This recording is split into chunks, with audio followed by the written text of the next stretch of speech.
ಸರ್ಕಾರ, ಬಿಜೆಪಿ ಸರ್ಕಾರ, ಚುನಾವಣಾ ಆಯೋಗ ಮತದಾರನ ಅದನ್ನೇ ವೋಟ್ನಲ್ಲಿ SIR ಮುಖಾಂತರ ಪ್ರತಿ ಸಂದರ್ಭದಲ್ಲೂ ಚುನಾವಣೆಯಲ್ಲಿ ಮತದಾರರ ಹಕ್ಕನ್ನು ಪರಿಶೀಲನೆ ಮಾಡಲಿಕ್ಕೆ ಮುಕ್ತವಾದ ಅವಕಾಶ ಇದ್ದರೂ ಅನೇಕ ಕಠಿಣವಾದಂತಹ ವಿಷಯಗಳನ್ನಿಟ್ಟು CAA NRCಯಲ್ಲಿ ಕೋರಿದಂಥದ್ದು ಪ್ರಭುತ್ವವನ್ನೇ ಸಿಟಿಜನ್ಶಿಪ್ಪನ್ನೇ ನಾಶ ಮಾಡುವಂತ ಉನ್ನಾರ ನಡೀತಾ ಇದೆ. ಅಲ್ಪಸಂಖ್ಯಾತರನ್ನ ದಲಿತರನ್ನು ಗುರಿಯಾಗಿಟ್ಟು ಗುಲಾಮಗಿರಿಗೆ ತಂದು ಉನ್ನಾರ ನಡೀತಾ ಇದೆ. ನೀವು ಎಚ್ಚರವಾಗಿರಬೇಕು. ಅದರಿಂದ ಹಿಟ್ಲರ್ನ ಆಡಳಿತ ಮಾಡಿದ ಸರ್ವಾಧಿಕಾರಿ ಆಡಳಿತವನ್ನ ಬ್ರಿಟಿಷರು ತಮಗೆ ಸ್ವತಂತ್ರ ಕೊಡುವಾಗ ರಾಮಕಾಳ ಕೆಳಪಣ್ಣ ಪ್ರವೇಶ ಮಹಾಡ್ಕೆರೆ ಪ್ರವೇಶವನ್ನು ನಿರಾಕರಿಸಿದಾಗ ಅದರ ಉದಾಹರಣೆ ಇಟ್ಟುಕೊಂಡು ಬ್ರಿಟಿಷರೇ ನೀವು ಸ್ವತಂತ್ರ ಕೊಡಬೇಕು ಅಂತ ತೀರ್ಮಾನ ಮಾಡಿದ್ದೀರಿ. ಯಾವ ಜನರು ನೀವೇ ಇದ್ದಾಗ ನಮ್ಗೆ ಕೆರೆ ನೀರು ಮುಟ್ಟೆ ಕೊಡ್ತಾ ಇಲ್ವೋ, ದೇವಸ್ಥಾನಕ್ಕೆ ಅವಕಾಶ ಕೊಡ್ತಾ ಇಲ್ವೋ, ಅವರ ಜನರಿಗೆ ನೀವು ಕೊಡ್ತಾ ಇದ್ದೀರಿ. ನೀವು ಇದ್ದಾಗ ಕಟ್ಟಿಲ್ಲ, ನೀವು ಒಟ್ಟೋದ ಮೇಲೆ ನೀವು ಕೈ ಕೊಟ್ಟ ಮೇಲೆ ನಮ್ಮ ಪರಿಸ್ಥಿತಿ ಏನು ಅಂತ ಹೇಳಿ ಮತದಾರರ ಹಕ್ಕನ್ನು ಮಾಡಿಕೊಳ್ತಾರೆ. Winston Churchill prime minister Britain Ambedkar ವಾದವನ್ನು ಒಪ್ಪಿ ನಮ್ಮೆಲ್ಲರೂ ಮತದಾನದ ಹಕ್ಕು ಕೊಡ್ತಾರೆ.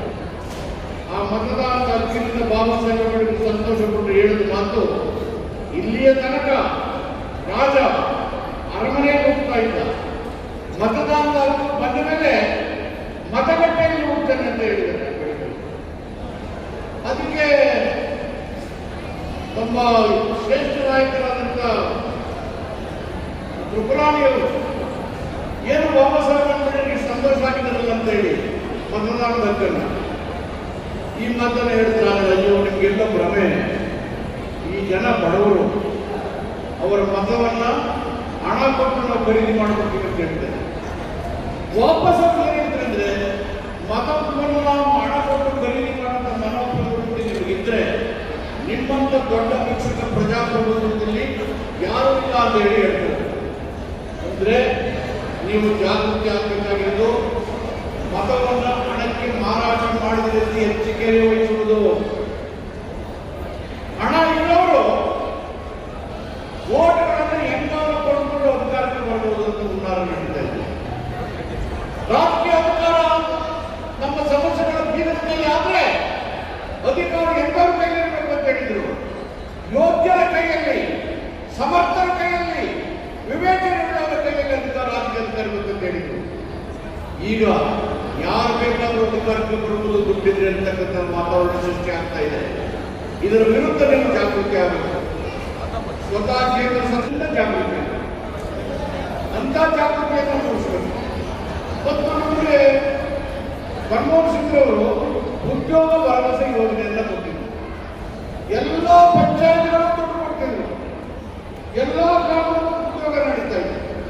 ಈಗ ಬಿಜೆಪಿಯವರು ಎಲ್ಲ ಪಂಚಾಯತ್ಗಳಿಗೂ ಕೊಡಲ್ಲ, ಪಂಚಾಯತ್ಗಳೇ ಅಧಿಕಾರವನ್ನು ಕಾಮಗಾರಿಗಳ ನಿರ್ಣಯ ಮಾಡಕ್ಕೆ ಬಿಡಲ್ಲ.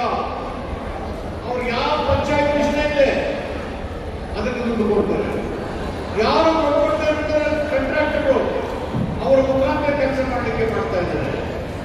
ಮತ್ತು 60 ದಿನ ಕಾಮಗಾರಿಗಳು ಕೃಷಿ ಚಟುವಟಿಕೆ ನಡೆಯುವಾಗ ಕೆಲಸ ಕೊಡಲ್ಲ. ಆದ್ರೆ ಹಿಂದೆ ಎಲ್ಲ ಕಾಲದಲ್ಲೂ ಕೆಲಸ ನಡೆಯುತ್ತೆ. ಇದರಿಂದ ತೊಂದರೆಗೆ ಒಳಗಾಗುವವರು ದಲಿತರು, ಹಿಂದುಳಿದವರು, ಮಹಿಳೆಯರು. ದುಡಿಯುವುದು ನನ್ನ ಹಕ್ಕು, ನನ್ನ